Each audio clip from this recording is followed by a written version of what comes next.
Então, vamos lá. Avaliação nutricional como método de estudo. A aula passada a gente viu quais são os tipos de pesquisa, né? Os tipos metodológicos mais utilizados, sendo que o randomizado é o que tem maior credibilidade, né? Pela questão da forma que é avaliado os grupos controle, e aí tem aquela comparação, e é por mais tempo, porém ele é mais caro, né?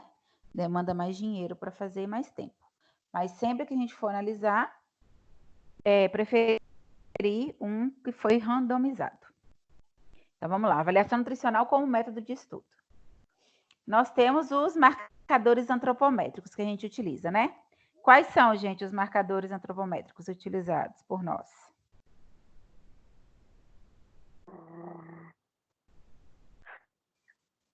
As medidas antropométricas. O que mais?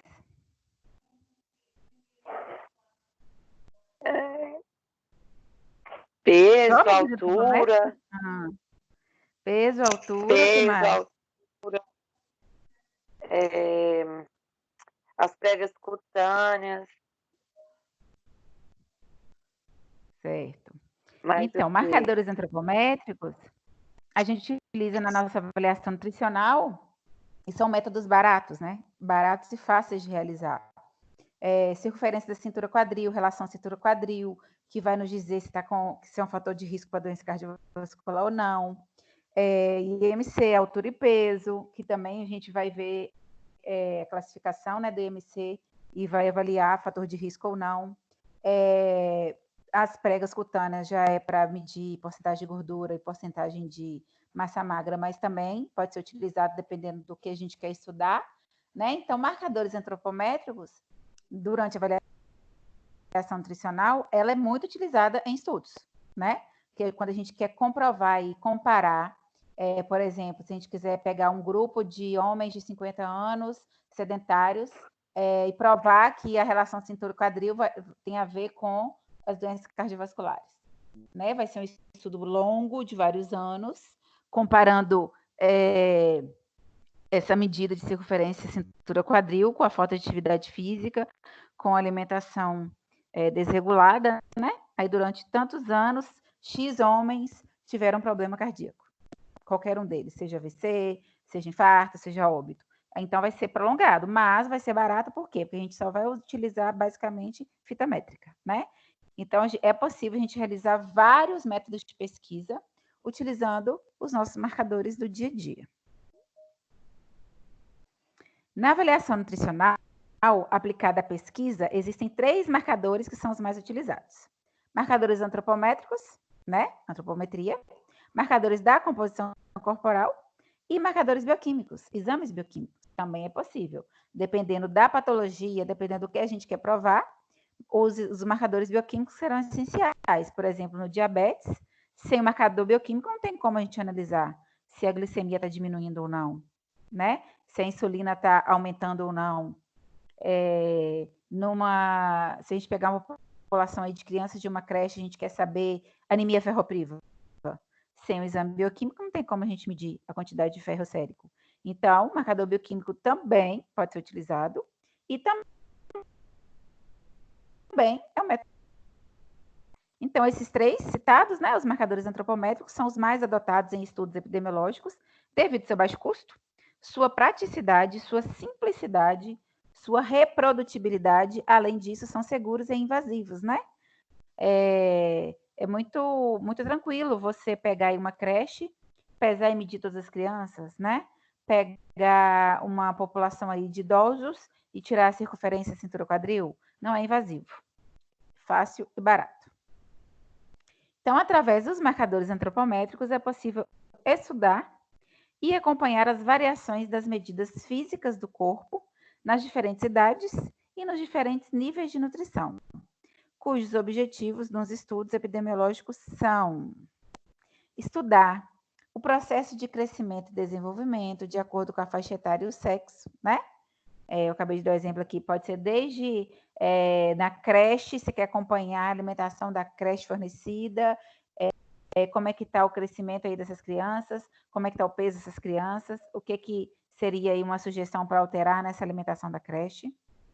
Se a gente perceber pelo menos que grande maioria dos alunos da creche estão desnutridos, ou grande maioria dos alunos da creche estão obesos, alguma coisa está de errado. Então, o que a gente vai alterar nesse cardápio? Então, é um parâmetro para nos auxiliar. Pode ser também identificar indivíduos com problemas de saúde, né, nutricionais e em risco de doenças. Pode ser um grupo do seu posto de saúde, né? Pode ser crianças na escola. Qualquer coisa que a gente quiser investigar também será possível. Monitorar o estado nutricional de uma população. Subsidiar diagnósticos nutricionais e pesquisas epidemiológicas. A gente quer fazer uma pesquisa para comprovar algum alimento, algum fitoterápico, alguma novidade do momento aí, que é o do momento que emagrece, que com a pandemia não está aparecendo não, né? Pelo menos eu não estou vendo. Mas todo ano a gente tem aí o do momento, né? Maca peruana, chá verde, goji berry, ração humana, o que mais que já apareceu aí? Chia, linhaça. Cada época aparece um alimento, né? Quinoa. Eu acho que esse ano ainda não apareceu nada, não. Depois da microbiota do magro, não teve nada, não. Mas, enfim, agora a moda é os shots de imunidade, né, para o Covid. Então, vai ser o quê? A gente vai conseguir fazer uma pesquisa epidemiológica comprovando que um shot de imunidade não vai aumentar a imunidade de ninguém, nem provocar, causar, fazer surgir imunidade. Imunidade é o quê? Alimentação ao longo dos nossos dias, durante um ano inteiro, e não tomar um shot hoje que amanhã a nossa imunidade vai estar ok. Então, a gente pode fazer uma pesquisa, né, com a população, mesma idade, mesmo sexo, com as mesmas rotinas, os mesmos hábitos alimentares e comprovar que só tomando o shot, não consumindo verduras, frutas, alimentação equilibrada, não vai resolver. De uma semana, por exemplo. Agora, se você tomar esse shot todo dia, daqui a uns 6 meses, 1 ano, provavelmente sua imunidade vai estar melhor. Tudo isso a gente consegue provar, né? Fazer uma pesquisa e comprovar. Monitorar os efeitos das medidas de intervenção de saúde e nutrição e a influência dos fatores ambientais no estado nutricional, né? Por exemplo, hoje, nesse momento, o que a gente consegue, se a gente resolver fazer aí um estudo, o que vocês acham que a gente vai conseguir comprovar que a grande maioria das pessoas, tirando Maria Eli, está conseguindo fazer nessa quarentena? Hein, gente? Gente?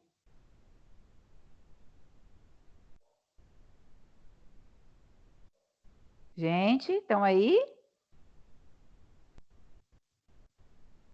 O meu falhou aqui, Carol, cortou. Não, eu quero saber se a gente fosse fazer hoje um estudo sobre nutrição e a influência dos fatores ambientais hoje. O que a gente conseguiria provar hoje com a quarentena? O que está acontecendo com 95% da população hoje, em relação de termos nutricionais? O que a gente conseguiria, provavelmente? Sedentarismo e essencial. Tudo engordando dentro de casa, fazendo bolo. Menos Maria Eli, né? Porque Maria Eli tá que tá. Só vejo os vídeos dela. Né, Maria Eli? Mas que regaça. Realidade mas, é outra. Assim, tirando Maria Eli, de 20 alunos, praticamente só ela malha. O resto a maioria está ganhando peso, bebendo mais, comendo mais, né? Dormindo mais. Então, o fator ambiental Inclusive, atual que é... Hã? Inclusive, eu acordei na estante. Desde ontem? Ou Não. depois do almoço? Ah, tá. Então, aí hoje, devido à influência do fator ambiental hoje, que é a quarentena, a gente conseguiria provar que ficar em casa sedentário, sem fazer nenhuma atividade física, comendo, tá todo mundo ganhando peso. Então, assim, a gente consegue, pelo fator ambiental, provar alguma coisa, observando, né, com os estudos. As limitações encontradas em estudos epidemiológicos que adotam marcadores antropométricos como métodos são: é necessário o quê? Profissional treinado, né? Não adianta, porque não é qualquer pessoa que vai conseguir realizar as medidas antropométricas corretamente, seja as pregas, né? Seja o local correto de medir cintura quadril, porque tem o local ideal para se colocar a fita, analisar o exame bioquímico. Não é qualquer pessoa que sabe analisar o exame bioquímico e o que quer dizer aquele aumento ou aquele déficit ali de algum dado do exame. Então, o que limita, no caso, é a necessidade desse profissional treinado. Não é qualquer um, né? Então, por exemplo, se você quiser fazer esse levantamento, você vai ter que treinar muito bem, por exemplo, a equipe de agente de saúde comunitário para te ajudar. Então, depende de profissional treinado. Capacidade limitada de instrumentos para mensuração, né? Por exemplo, se o seu método é medida antropométrica utilizando adipômetros, você tem que ter vários. Então, nem sempre você vai ter vários à sua disposição. Então, também é uma capacidade limitada, né, de instrumentos. E escassez de padrões de referência, especificamente para a população brasileira, sendo muito utilizado o quê? Estudos europeus, estudos americanos, que é uma realidade diferente da nossa, seja de estilo de alimentação, de hábitos alimentares, de horários, e seja também de miscigenação, porque o Brasil é muito miscigenado, várias raças, várias misturas, né? O que dificulta muito essa análise. Então, quando a gente utiliza uma europeia ou uma americana, não é igual à nossa. Então, nunca vai ser 100%, né? Porque, na verdade, a gente deveria já ter muito mais incentivo de pesquisa para que nós já tivéssemos a nossa referência do Brasil. E nós temos pouquíssimas, por isso que a gente utiliza geralmente americana e algumas europeias. Então, os marcadores antropométricos utilizam as medidas de peso, altura, pregas cutâneas e circunferências. Para aplicá-los, é necessário conhecê-los e analisar sua reprodutibilidade em determinados grupos populacionais. Também é fundamental que as medidas corporais sejam associadas entre si e a parâmetros como sexo e idade. Além disso, deve ser considerado formar índices e indicadores que serão comparados e analisados de acordo com os padrões de referência e pontos de corte. Eu acabei de falar. Você pode pegar uma população de homem, né, sexo masculino, tal idade, tal perfil. Aí você vai fazer um estudo ali de 1 ano. Aí depois você vai comparar tudo que você utilizou aí com o quê? Provavelmente você vai comparar com uma referência americana ou uma referência europeia, que não vai ser 100%. Então, mas infelizmente assim tem que funcionar, né? Você vai ser com prega, vai ser com circunferência, vai ser com IMC? Durante quanto tempo? Com qual população? De qual idade? Qual sexo? E depois? O que você vai fazer com esses dados? Você vai ter que comparar e traçar aí um gráfico, né? Escrever um artigo com todos os dados que você achou e o resultado que você achou e o que você estava querendo provar. Então, para isso, né, a gente tem que assimilar a todas essas palavras aqui, ó, que são muito utilizadas em qualquer artigo que você pegar. Índices. Índices são o quê? Associações de uma ou mais medidas antropométricas com o gênero e ou idade, né? Pegou uma população de homem de 50 anos. Quais são os índices? Os índices deste grupo, desse gênero e idade. Indicadores. Quais são os indicadores? Indicadores são os resultados, né, da avaliação de um índice antropométrico expresso nos padrões de referência e ou padrão de normalidade, além dos pontos de corte. Então, depois que você fez aquele levantamento com aquela população, você teve esses indicadores de IMC ou de circunferência, relação circunferência-cintura quadril. Estudo de referência.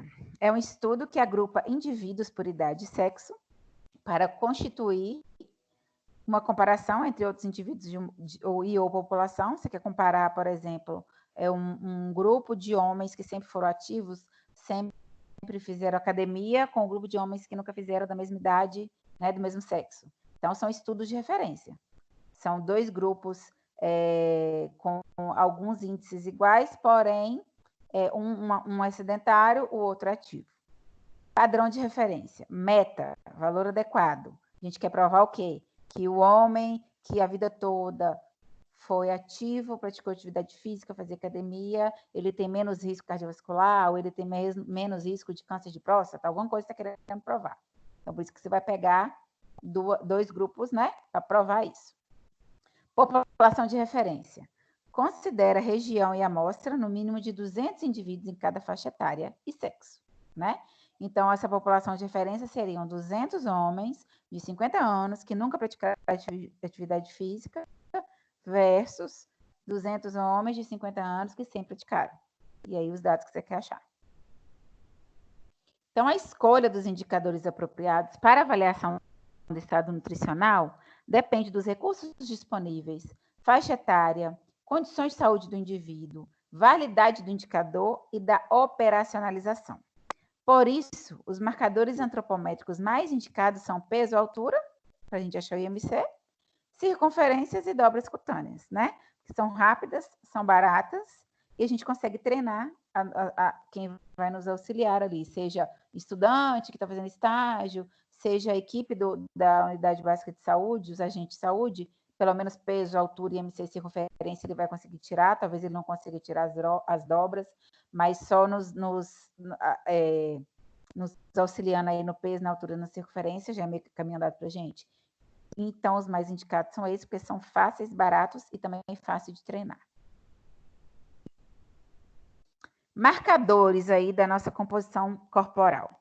A composição corporal pode ser definida como a quantificação das principais componentes estruturais do corpo, e ela é uma expressão do peso corporal que se divide em 2 ou mais componentes. Os estudos epidemiológicos podem ser avaliados, os compartimentos corpóreos que a gente mais avalia, que é o quê? Gordura, água e mineral ósseo, né? Isso aí vocês aprenderam lá no segundo período, terceiro período, em avaliação nutricional, vocês lembram? Hein, gente? Avaliação nutricional? Sim! Semiologia? Sim. Pois é.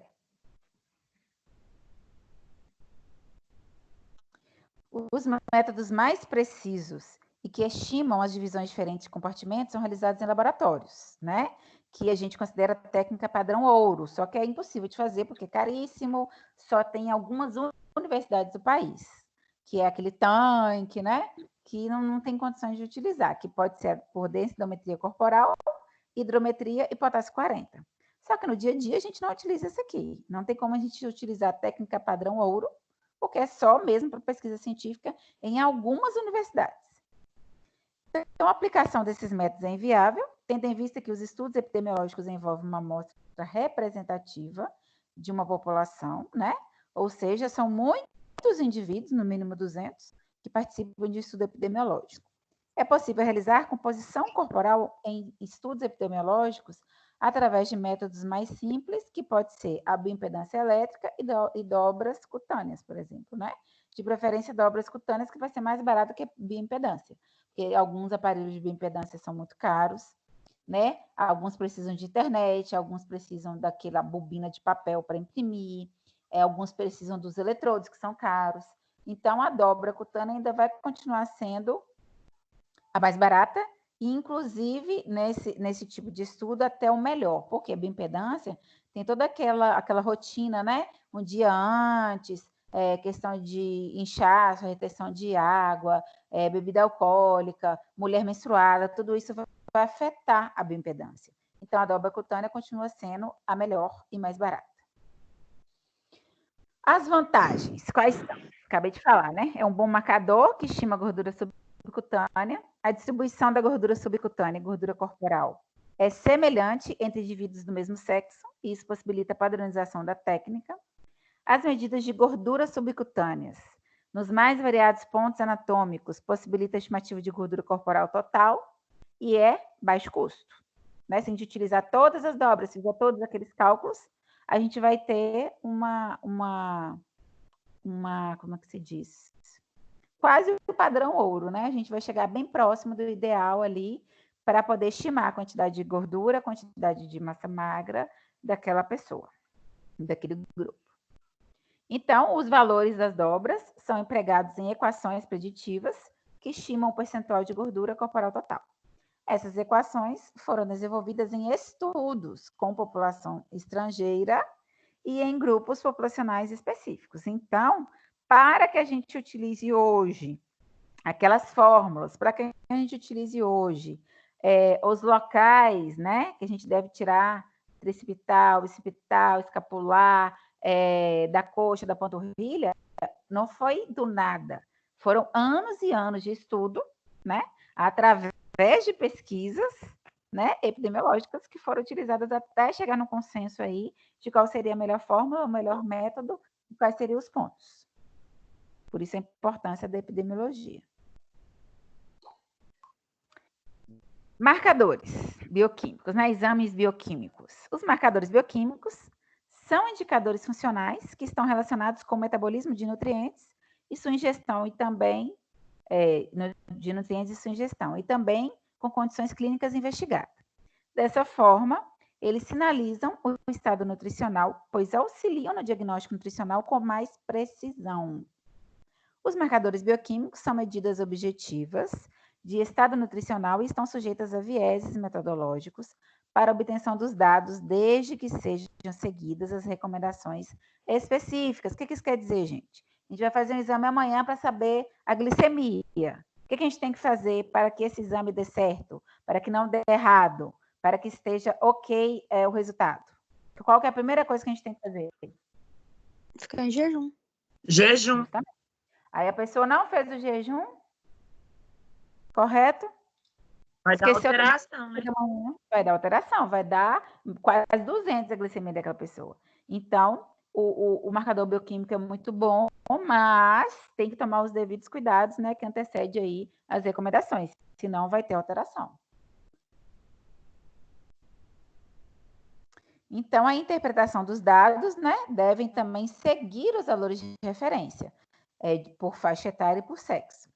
E os valores de referência podem variar também de acordo com o estado fisiológico, regulação homeostática, ciclo circadiano, estado hormonal, prática de exercício físico intenso em curto prazo, estado patológico, interação de nutrientes, estresse emocional, hemólise e uso de drogas.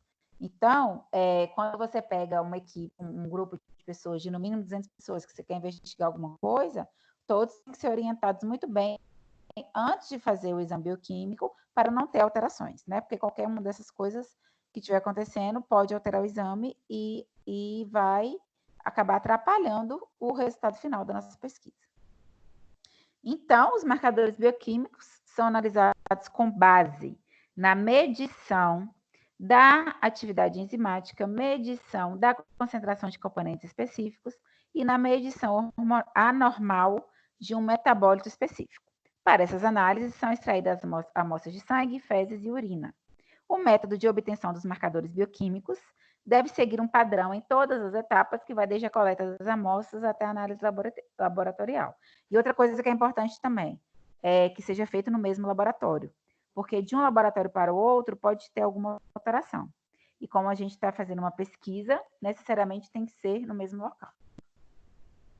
Né? Porque o laboratório ele pode utilizar um método diferente, não vai ser o mesmo bioquímico que está analisando, talvez um equipamento diferente, um microscópio diferente, que vai dar alteração.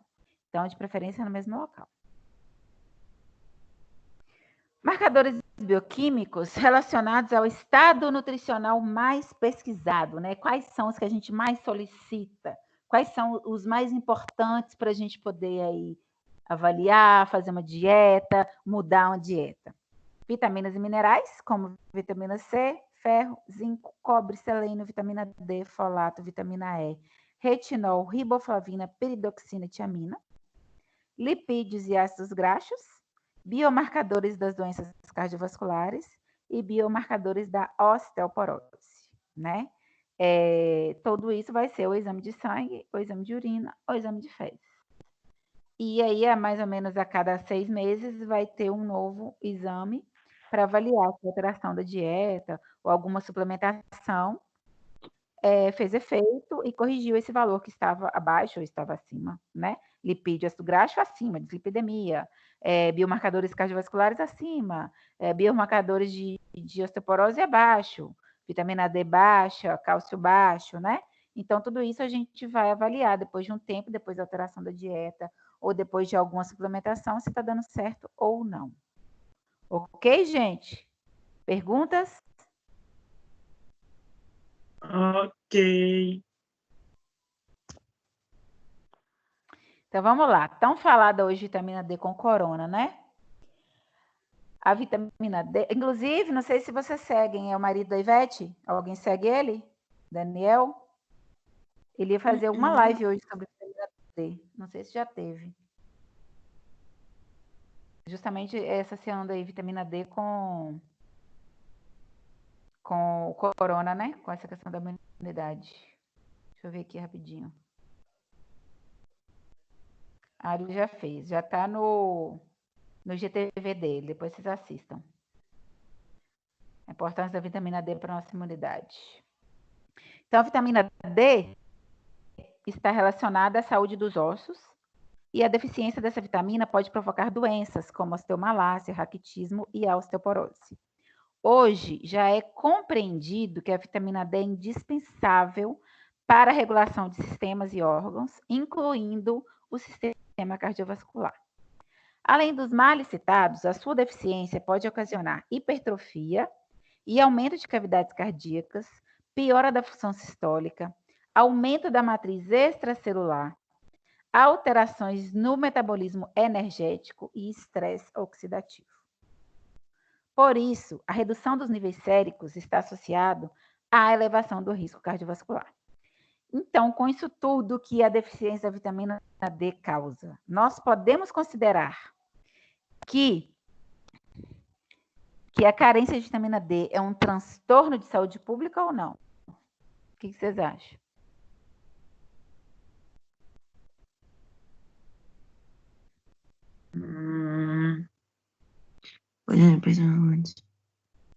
Sim, Sim. eu acho. Alguém já fez uso de vitamina D aí? Já tomou vitamina D?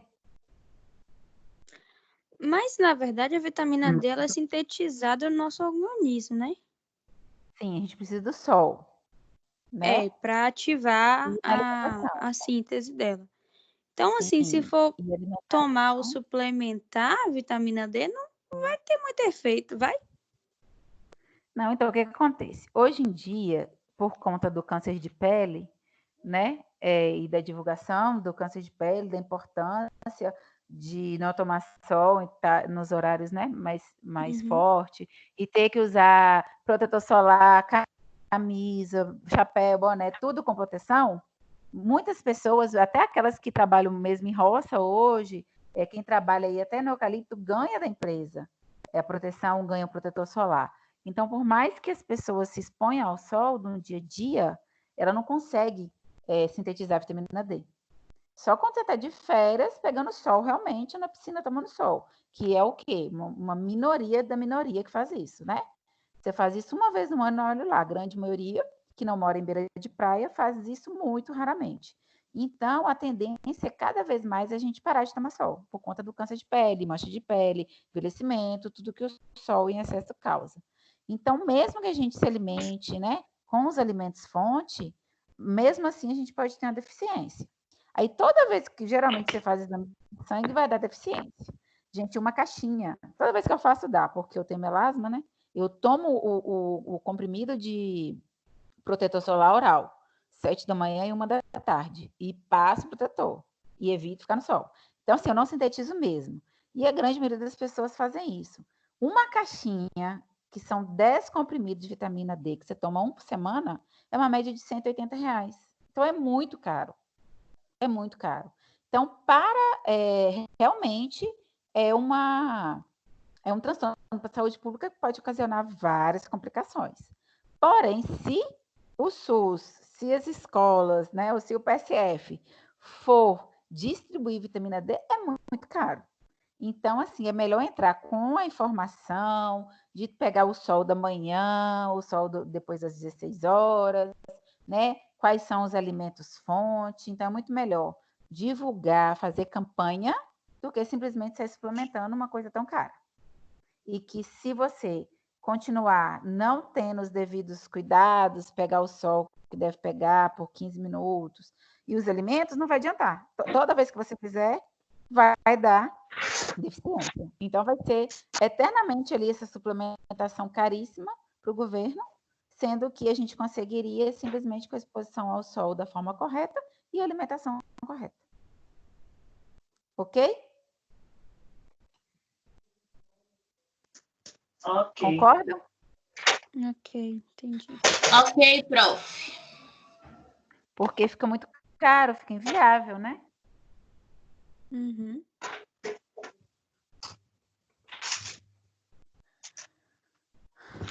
Então, vamos lá agora para...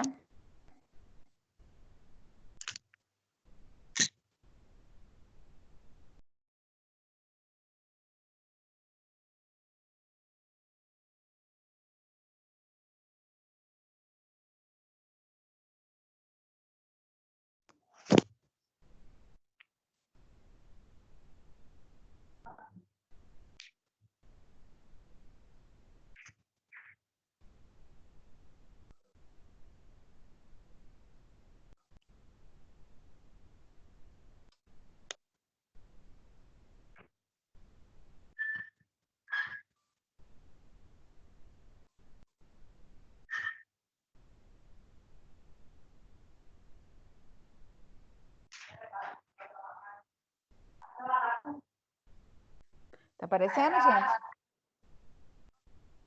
Apareceu agora. A ingestão alimentar. Apareceu.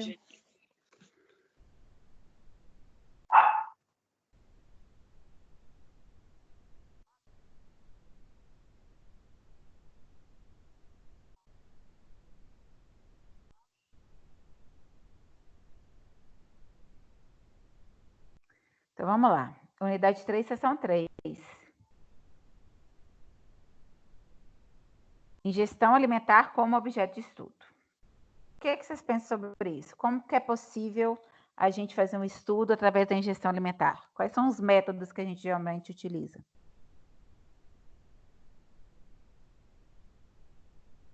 Não entendi. Questionário é o de frequência alimentar, consumo alimentar. Isso, justamente. A única forma que a gente tem de estudar a ingestão alimentar é através da anamnese diário, 24 horas, né? Questionário alimentar. Recordatório. Porque recordatório, porque a partir daí você não vai ter certeza, mas você vai ter uma noção aí do dia a dia, da rotina, dos horários, dos hábitos, das preferências, das aversões, né? Então, a ingestão alimentar como objeto de estudo é muito bom, é muito utilizado e que faz parte do nosso dia a dia. Então, vamos lá.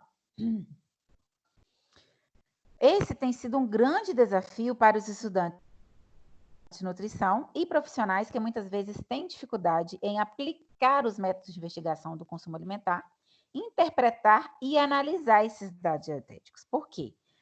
Por exemplo, muitas vezes a pessoa ela toma Coca-Cola no café da manhã.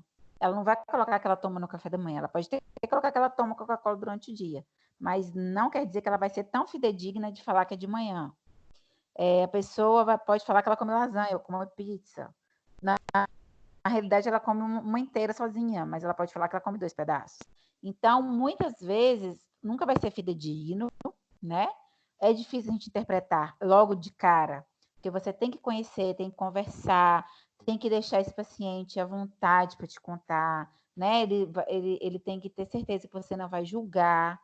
Por isso é muito importante aquela questão de não fazer caras e bocas de assustado. Nossa, Coca-Cola de manhã, jamais. É achar normal, ok. Então, por exemplo, se você passar como dever de casa esse questionário, esse recordatório para a próxima consulta, você vai ter em mãos ali, e a partir dali que você vai olhando, analisando, ele está na sua frente, você não pode fazer caras e bocas, e você vai conversando até ele se soltar, para você descobrir se realmente aquelas quantidades estão corretas. Agora, se você fizer na hora ali, perguntando, né, durante o atendimento, depender da forma que você conseguir deixá-lo à vontade, ele vai falar a realidade, né? Principalmente compulsivos e obesos. Então, tem que ter muito cuidado, tem que ter, na verdade, isso é o dia a dia, né? É a experiência mesmo que você vai ficando mais fácil de você trazer para você e conseguir conseguir puxar, sugar a maior quantidade de informação possível. Porque ele pode mentir, você pode fazer uma dieta nada a ver com o que ele come e não vai dar certo. Então, você tem que deixar claro que você está ali para ajudar, que você precisa saber a realidade, que você não vai cortar nem tirar nada de uma vez, que tem que ser aos poucos, igual a questão da Coca-Cola. São 2 litros de Coca-Cola, eu não vou tirar a Coca-Cola de você de hoje para amanhã. A gente vai trabalhar o quê? De 2 litros, vamos tentar consumir só 1 litro. Compre só 1 litro de Coca-Cola e não 2. Aí depois você acostumar, vamos passar para uma latinha agora de Coca-Cola só por dia. Aí depois você acostumar, agora vamos tirar a Coca-Cola e vamos passar para um suco, né? Até conseguir eliminar o líquido durante a refeição, por exemplo, deixar só água e comer a fruta e não tomar refrigerante mais. Mas isso não é desse mês para o mês que vem. Vai ser um trabalho devagar para que realmente mude os hábitos alimentares para toda a vida. Então, isso tem que deixar muito claro durante a primeira consulta, para que ele se sinta ali, realmente ele entenda que você tem que saber a realidade para você ir diminuindo aos poucos. E que se ele mentir, não vai dar certo. Então, você tem que ter ali um diálogo muito bem com ele, com esse paciente, para que ele consiga realmente te entregar ali e você analisar os dados com precisão. E é muito difícil. Você está falando aqui, tem sido um grande desafio, porque é muito difícil. A grande maioria vai omitir. Outra coisa que acontece também, gente, marca a consulta, aí uma semana, 15 dias antes da consulta, começa a ser fit, começa a comer tudo grelhado, só folha. Aí na hora que você faz o recordatório, você olha e pensa, gente, essa pessoa só come isso, como que ela tá desse tamanho? Né? Aí você já começa a perceber que tem alguma coisa errada, até que ela fala, não, eu comia todo dia tal coisa, mas aí quando eu resolvi mudar, eu já comecei por conta própria, porque eu vi na internet tal coisa, então eu já comecei por conta própria. Mas se estiver errado, você pode mudar e tal. Aí você tem que conseguir sugar isso da pessoa, e não é fácil. Então, esse conteúdo vai esclarecer as dificuldades relacionadas às variações dietéticas, a melhor forma de analisar os dados e o melhor instrumento para se identificar o padrão alimentar de uma população. Natureza da variação da ingestão alimentar. O consumo alimentar habitual dos alimentos tem sido investigado em muitos estudos epidemiológicos. Grande parte do efeito da ingestão alimentar na saúde humana não ocorre a curto prazo, né? Não é porque nesse mês de quarentena eu estou comendo alguma coisa muito errada que eu vou me tornar uma pessoa obesa. Eu vou ganhar uns quilinhos, mas depois que eu voltar para minha rotina de trabalho, de atividade física, eu vou perder, né? É a longo prazo, ao longo de anos. Ninguém engorda 20 quilos em um mês. E vai engordando aos poucos, assim como a perda de peso não pode ser em um mês. Então, dieta habitual e dieta atual. A habitual é definida como a média de consumo sobre um período de tempo determinado, meses ou um ano, que costumeiramente é avaliado como a média de um número finito de dias. Já a dieta atual refere-se ao consumo de alimentos no período atual, essa semana, geralmente obtida pela avaliação de um ou poucos dias de consumo. Geralmente, os estudos transversais permitem o conhecimento da dieta atual. Então, por exemplo, a minha dieta habitual é o quê? É acordar cedo, é trabalhar de manhã, de tarde, de noite, é ficar em pé a noite toda, dando aula e tal, é almoço em restaurante, só salada e carne.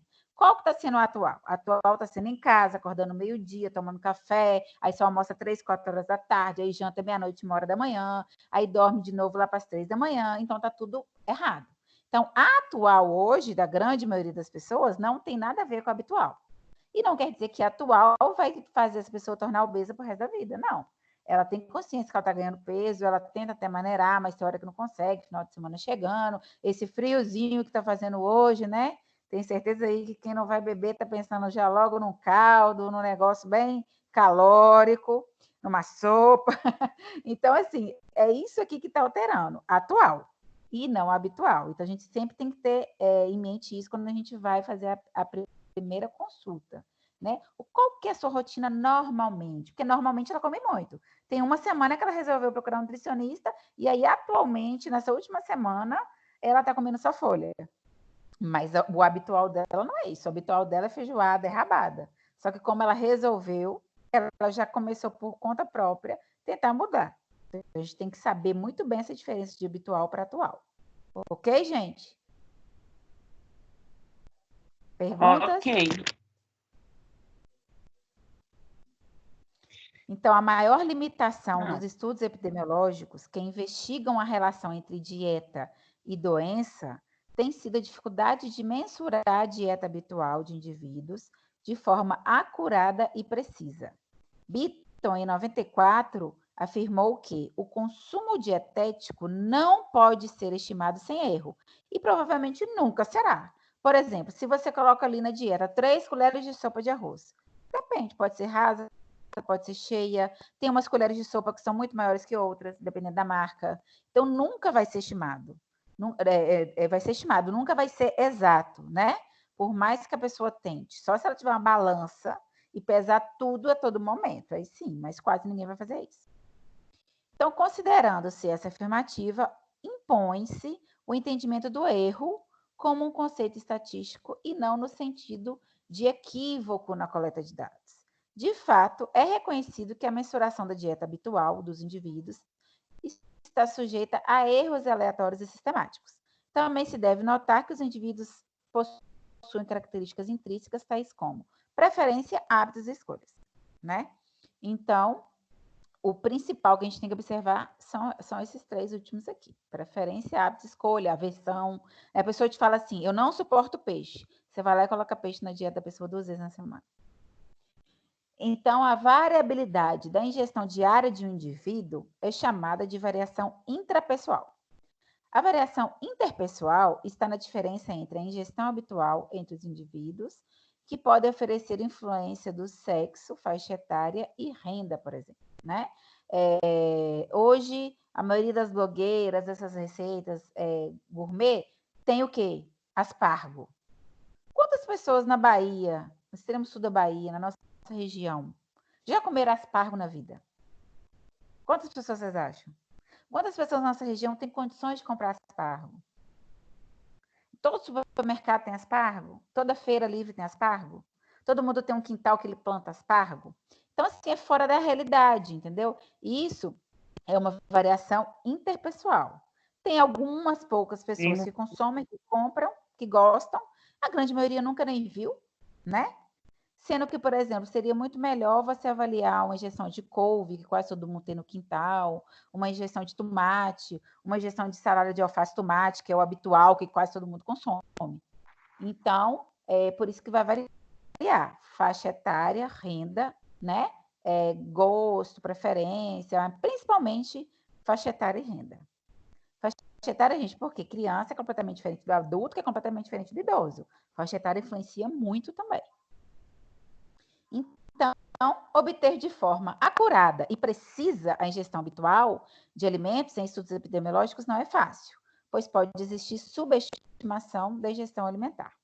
Os fatores que podem influenciar de maneira significativa a obtenção do consumo habitual de alimentos nos estudos epidemiológicos são variação intrapessoal, número e dias de avaliação e tipo de instrumentos utilizados.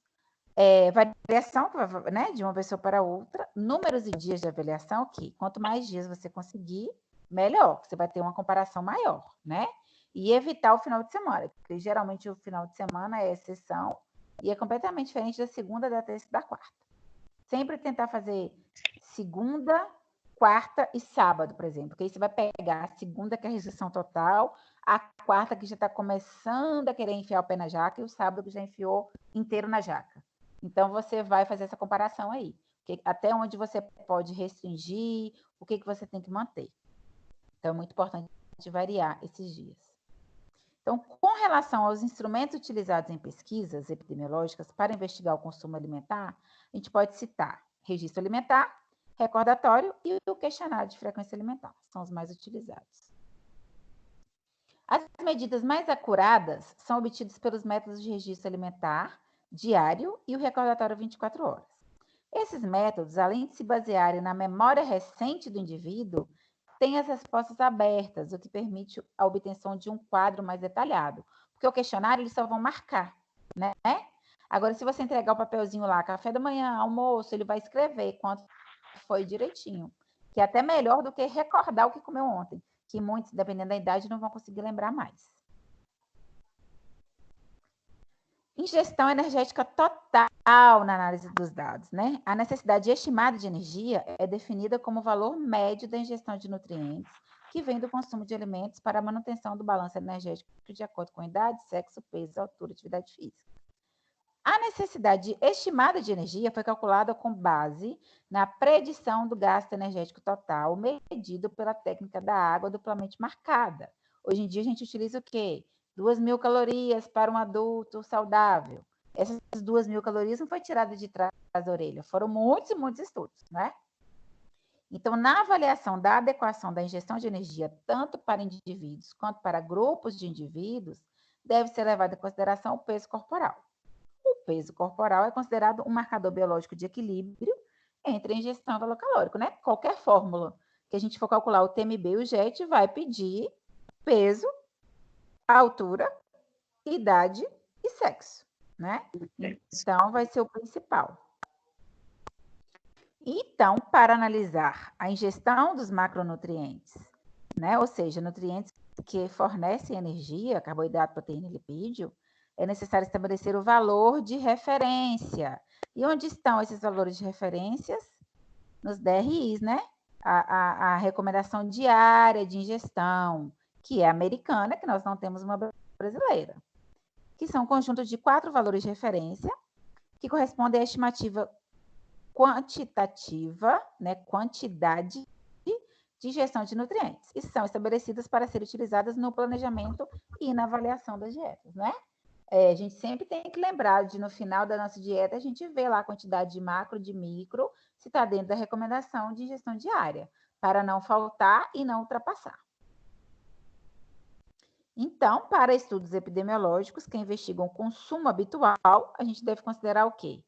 A EAR, a RDA, OAI e a OL. A EAR é usada para determinar a probabilidade de ingestão individual do macro, né, se está para estar inadequada. Já a RDA e a AI é a ingestão habitual do macro, neste nível acima dele, e tem pequena probabilidade de estar inadequada. Já a UL é o nível máximo de ingestão, né, que pode colocar o indivíduo em risco. Por quê? A depender do micronutriente ou do macronutriente.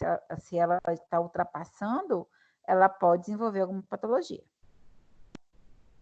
E para estudos epidemiológicos que investigam o consumo individual em grupos de indivíduos, a gente tem que considerar a EAR, a RDA, a AI e a OL, sendo que a EAR é usada para determinar a prevalência de inadequação de ingestão do macronutriente em um determinado grupo de indivíduos. A RDA não deve ser utilizada para avaliar a ingestão do grupo de indivíduos. Aí, a ingestão individual de macronutriente neste nível ou acima dele significa provavelmente baixa porcentagem da população com ingestão inadequada desse macronutriente. E a UL é estimada para estimar porcentagem da população, né? E que pode ocorrer aí o excesso de ingestão, gerar alguma patologia. Então, tudo vai ter a tabelinha para a gente comparar, vai depender do que a gente está fazendo o estudo. Então, para determinar o padrão alimentar da população, ele vai ser definido como um conjunto ou grupo de alimentos consumidos por uma determinada população. E este padrão é investigado com uma proposta de utilizá-lo como exposição a um determinado risco. A epidemiologia nutricional se encarrega de avaliar as correlações de um nutriente com um desfecho em saúde. Além disso, o estudo do padrão alimentar expressa o ato de se alimentar e serve para fundamentar as medidas efetivas de promoção à saúde através da alimentação, né? A gente quer provar que aqueles alunos de tal creche não consomem tal tipo de verdura ou de fruta e a gente quer implementar aquilo porque é importante. Então, qualquer forma que a gente quiser, a gente vai ter que usar a epidemiologia, dados, comparar, né? Em alimentação escolar, a gente sempre tem que criar alguma coisa nova e fazer o teste de aceitabilidade dessa receita nova que a gente criou, por exemplo. Todo ano a gente tem que colocar uma receita nova no cardápio e fazer o teste e provar, através de números epidemiológicos, que eles gostaram ou não, se a gente vai manter ou não esse cardápio novo na alimentação escolar, por exemplo. Então, a identificação dos padrões alimentares pode ser feita através de índices que permitem avaliar a qualidade da dieta de acordo com as recomendações e também através da análise estatística específica. E para a determinação do padrão alimentar, a gente deve considerar o quê? O instrumento da avaliação da ingestão alimentar, qual foi o questionário, recordatório, né? Qual foi o tamanho da amostra, quantas pessoas, como foi essa coleta de dados, a análise estatística empregada e a interpretação de resultados, né? Então, tem que ser o passo a passo aí. Qual vai ser o método, qual é o tamanho, quantas pessoas, o grupo de quantas pessoas, qual a faixa etária, como vai ser a coleta de dados, por quanto tempo, né? Qual vai ser a estatística que a gente vai empregar aí para avaliar e como que a gente vai interpretar aí esse resultado. Então, os instrumentos adotados para identificar o padrão alimentar são o questionário de frequência alimentar e o registro alimentar diário. O registro alimentar diário é considerado o melhor método para estimar o padrão alimentar, visto que ele não se baseia na memória. Ele vai estar anotando ali no papelzinho, fazer o diário dele de tudo que ele está consumindo. Então, o melhor sempre vai ser o registro alimentar diário. Aí fica a cargo, né, de quem está fazendo a pesquisa. Vai ser durante uma semana? Vai ser dias alternados? Quantos dias vai ser esse registro? Vai ser de um dia só? Né? Então, quanto mais dias, melhor vai ser essa análise aí, né? A gente vai conseguir fazer um levantamento melhor. Perguntas, gente? Não. Não? Não. Então, vamos lá para o exercíciozinho para vocês entregarem até sexta que vem, ó. Vai valer 200 pontos. Vocês vão formar duplas, né? E aí, cada dupla vai aplicar um método de investigação de consumo alimentar com a outra dupla, né? Entre os alunos. E analisar juntos os dados dietéticos. Por exemplo, a Alana vai fazer o diário dela e vai entregar para a Luara. A Luara vai fazer o diário dela e vai entregar para a Alana. Aí a Alana vai calcular tudo que a Luara comeu, e a Luara vai calcular tudo que a Alana comeu, e depois elas vão conversar ali. Está comendo demais carboidrato, ou está consumindo demais o álcool, né? Vamos maneirar aí. Então, vai comparar das duas aí, o diário ou questionário de um dia, de 2 dias, de 3 dias, fica a cargo de vocês. O que eu quero é que façam uma com a outra, um com o outro, né? Porque nós temos aí homem. Esqueci. Cadê? Paulo tá aí? Paulo? Fazer um com o outro essa análise, esse recordatório ou questionário, e depois analisar, né? Analisar esses dados dietéticos e me entregar até o dia 15 da dupla. Tá bom? Tá bom. Ok? Beleza. Quem é minha Então, tá dupla? bom. Não deixe acumular os exercícios do AVA e nem o desafio nota máxima, hein, gente? Tem que fazer desafio nota máxima. E não deixe Eu fiz, acumular a o Alana AVA em tomou meu matéria primeiro livre. lugar. Afs. Pois é. Então tem que ser Aquele trem rápido, tá tem que ir subindo para meus outra pontos, aula. não. Estou fazendo aquilo lá pra Você subir os tomou pontos, meu tá primeiro subindo. lugar no desafio nota máxima, Alana. Tô chateadíssima. Eu tava reinando há semanas. Por quê? Como assim? Proeficiência, você passou de mim. Uai, amiga, eu nem faço isso. Acho que eu fiz umas 2 vezes. Então esse negócio tá errado, que eu faço toda semana. Que inferno é esse? Ei, depois eu vou lá olhar. Eu estava reinando há semanas. Vou lá ver. Eu fiz, eu acho que é pouquíssimo. Entrei Mas Mas tem que segunda-feira. acompanhar, tem que fazer. Eu acho que a média é a cada 10 dias, mais ou menos, é um novo desafio. É toda semana, cada 7 dias. Toda semana? Uhum. Tem que fazer. Que é bom, gente, que é bom que direciona até para quem quiser estudar para concurso. É bom para vocês É tudo verem a questão de maior concurso eficiência. mesmo. É bom, é muito bom para vocês. Não deixem de fazer. E é matéria DIB, né? E lembrando que vocês têm a tutora também para tirar qualquer dúvida aí de vocês. E até agora eu não sei como vai ser oficial 2. Então, como eu não sei se oficial 2 vai ser pronta, vai ser minha, então vamos estudar, porque a gente não sabe ainda de nada. Então, vamos estudar esperando aí que seja da mesma forma, né? A prova que vem pronta, porque é matéria de IB e tal. Aí, até lá, vamos ver o que vai acontecer com a nossa vida. Nós vamos Ok? fazer em casa. Eu não sei. E o Hashtag estágio? em casa. E o Enquanto estágio? enquanto a verba vier sem licitação, o pico tá para o próximo mês. Pois é. Então, tá bom. Deixa eu fechar aqui para abrir a outra sala de estética. Ok? Vai lá, boa noite. Tchau. Boa